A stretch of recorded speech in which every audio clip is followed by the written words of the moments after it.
नमस्कार। आज हमारे इस यूट्यूब प्लेटफॉर्म में एक नए टॉपिक के साथ स्वागत है। ठीक है, हम इस टॉपिक की आज हम बात कर रहे हैं, जो टॉपिक है भारतीय संविधान के विदेशी स्रोत। ये जीएस का एक बहुत ही महत्वपूर्ण टॉपिक है, जो कि वनडे एग्जाम्स में SSC, railway, Vyapam, railway NTPC, RRB, इन सभी एग्जाम्स में ऐसे क्वेश्चन जरूर पूछे जाते हैं और प्रीवियस ईयर्स में काफी ज्यादा ऐसे क्वेश्चन पूछे गए।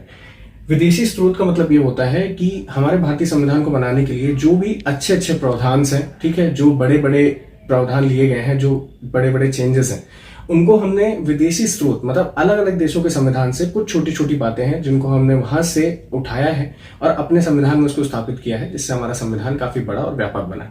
तो चलिए हम एक एक करके देखेंगे कि इस संविधान को बनाने के लिए किस देश से क्या प्रावधान लिया गया।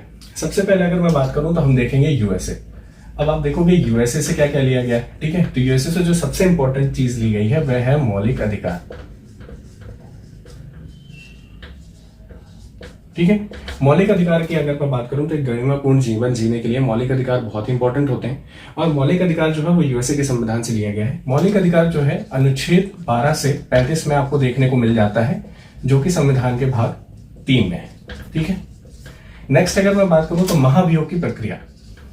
ठीक है, महाभियोग जैसे आपने नाम तो सुना होगा, जैसे हम इंग्लिश में इम्पीचमेंट बोलते हैं।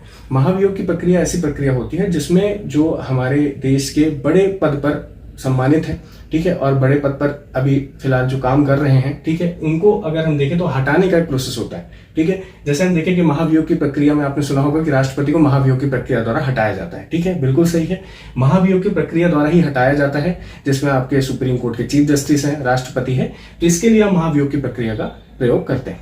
नेक्स्ट अगर हम देखें तो ये है आपका उपराष्ट्रपति का पद।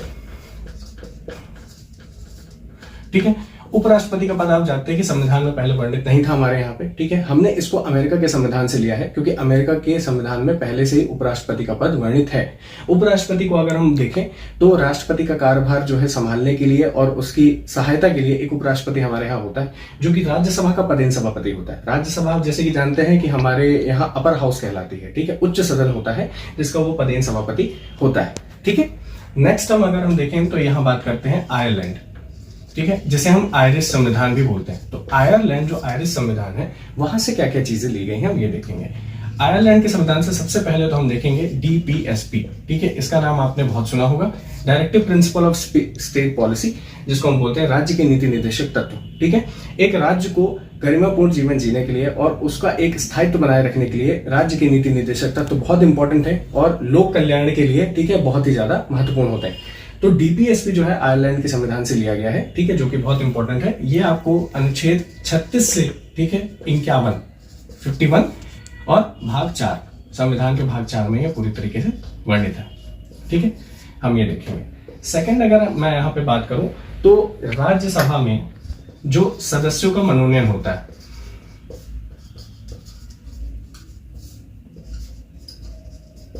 ठीक है, राज्यसभा में जो सदस्यों का मनोनयन होता है, जो राष्ट्रपति द्वारा मनोनीत किए जाते हैं। आपने पढ़ा होगा कि 12 सदस्य जो होते हैं, ठीक है, राज्यसभा में मनोनीत किए जाते हैं राष्ट्रपति द्वारा, जिन्हें 4 क्षेत्रों में, ठीक है, 4 क्षेत्रों से इन्हें मनोनीत किया जाता है।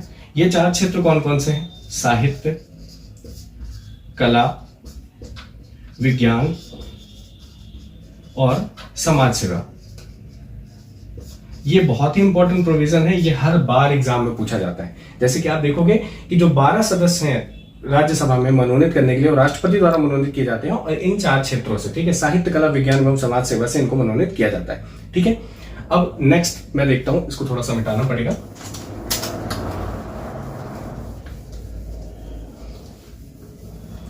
नेक्स्ट अगर मैं बात करूं तो जर्मनी। ठीक है, अब जर्मनी के संविधान से हमने क्या लिया? जर्मनी के संविधान से बहुत ही इंपॉर्टेंट चीज हमने ली है। ठीक है, ये हमेशा एग्जाम्स में कहीं ना कहीं आपको देखने को मिल जाएगा, वो है आपात उपबंध, जिसे हम क्या बोलते हैं? इमरजेंसी। ठीक है, इमरजेंसी के जो प्रावधान लिए गए हैं वो जर्मनी से लिए गए हैं। इमरजेंसी अगर हम देखें तो हमारे यहाँ 3 प्रकार की इमरजेंसी है। ठीक है, जिसमें पहली जो इमरजेंसी है वो है आपकी 352 आर्टिकल में, ठीक है, जिसे हम क्या बोलते हैं? राष्ट्रीय आपातकाल, नेशनल इमरजेंसी। ठीक है, दूसरा अगर मैं इमरजेंसी की बात करूं तो ये है आर्टिकल 356, जिसे हम बोलते हैं राष्ट्रपति शासन। इसे पहले संवैधानिक तंत्र विफल के नाम से जाना जाता था, अब इसे राष्ट्रपति शासन के नाम से जाना जाता है। किसी राज्य का अगर शासन ठीक तरीके से नहीं चल रहा हो या वहां का एडमिनिस्ट्रेशन पूरी तरीके से ठप हो चुका हो तो राष्ट्रपति चाहे तो उस राज्य का शासन अपने हाथ में ले सकता है और पूरे तरीके से उसका शासन संभाल सकता है, जिसे हम राष्ट्रपति शासन कहते हैं। तीसरा अगर मैं इमरजेंसी की बात करूं तो ये है आर्टिकल 360 में देखने को मिल जाएगा आपको, जो है वित्तीय आपातकाल, फाइनेंशियल इमरजेंसी। ठीक है, वित्तीय आपातकाल की अगर मैं बात करूं तो यह आपातकाल आर्टिकल 360 में आपको देखने को मिलेगा और यह आपातकाल कभी भी इंडिया में नहीं लगाया गया है। ठीक है, तो ये आप एक बार देख सकते हैं, देन मैं इसको रब करके एंड नेक्स्ट आपको समझाता हूं।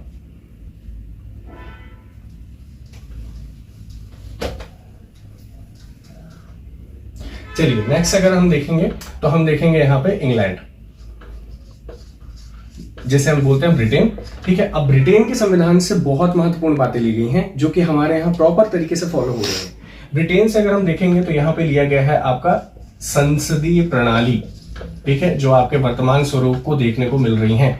संसदीय प्रणाली जैसे कि आप जानते हैं कि संसद आर्टिकल 79 में वर्णित है। ठीक है, आपके भारतीय संविधान में संसद 3 तथ्यों से मिलकर बनता है। ठीक है, और 3 मेजोरिटी को लेकर बनाया जाता है, जिसमें आपका क्या होता है, लोकसभा। ठीक है, एक होता है आपका राज्यसभा और एक होता है आपका प्रेसिडेंट। इन तीनों को मिलकर संसद बनाई जाती है और ये जो संसदीय प्रणाली है यह इंग्लैंड से ली गई है। ठीक है, नेक्स्ट अगर मैं बात करूं तो सबसे इंपॉर्टेंट चीज है जो यहाँ पे ली गई है इंग्लैंड से, वो है आपका संसदीय क्षेत्र। तो हो गया आपका यहाँ पे एकल नागरिकता, सिंगल सिटीजनशिप। जैसे आप देखते हैं कि हमारे भारत में एकल नागरिकता का चलन है। आपको एक ही बार नागरिकता लेनी होती है भारत की, चाहे आप किसी भी राज्य में रहें। ठीक है, तो आपको एक ही नागरिकता लेनी पड़ेगी। ठीक है, और उस एक नागरिकता में आप एकल नागरिकता में आप पूरे भारत के देशवासी कहलाएंगे। ठीक है, तो इसमें हम ये सारी चीजें देखेंगे। तो आज का लेक्चर आई होप आपको काफी पसंद आया होगा। ठीक है, हमने कुछ इंपॉर्टेंट प्रोविजंस के बारे में बात की। नेक्स्ट जो हमारा लेक्चर रहेगा इसके आगे से मैं बात करूंगा और हम पूरे आर्टिकल्स को पढ़ेंगे। Thank you.